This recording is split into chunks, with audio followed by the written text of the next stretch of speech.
Hi, namaste, and welcome. I'm JC Yogi, and this is gonna be a 5 to 10 minutes video where we're gonna focus on the downward facing dog and the one-legged downward facing dog, Ika Pada Adho Mukha Svanasana and Adho Mukha Svanasana, where we connect to the hands, the tiger pose are referred to, where we claw the hands into the mat, engaging this muscular energy and using the kind of like the pull and push energy into our body.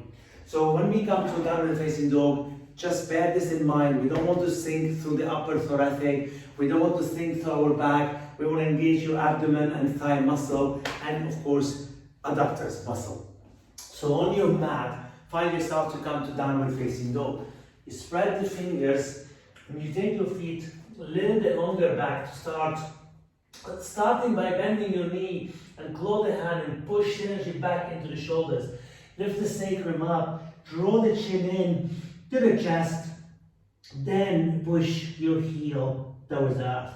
A lot of times the downward dog feels like here, or sometimes shorter and it feels like here. So we kind of like restrict the energy to move freely into the sacrum.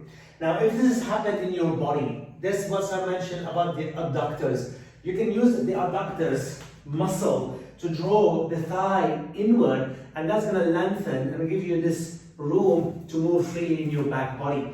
So you can use the blocks or bricks between the upper thigh, and then once you are to downward facing dog, this is super strong to engage and lengthen the spine.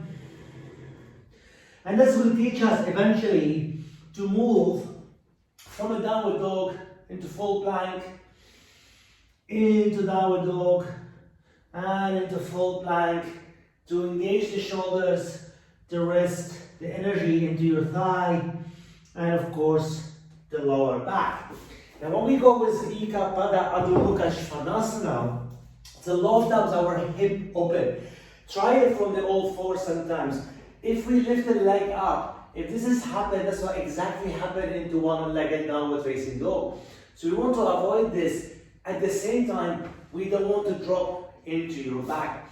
So when you come to downward dog or one-legged dog, from there, you connect. Then when you float one foot, engage hip flexor, and you slide. Well, that could be enough here. And at some point, you bend the standing leg a little bit more to push, draw in, and squeeze to square your hips. The leg you're standing on is super, super strong. And when you're ready to come down, drop down. So if I show you on this side where we often go wrong like that, so a lot of times we go this way. Why? Because I initiate the one-legged dog kind of like from the start point, kind of like not right. Think of alignment. Push back, draw in, lift the foot, your hip flexor working. It's like you're peeling one leg away. That could be enough here.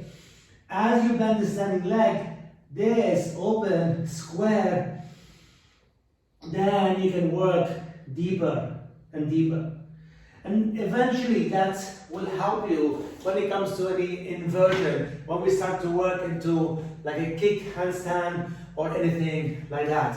So thank you so much for watching. I will be posting a little video like this every now and then to give you some tutorial to help you into your practice and into your journey.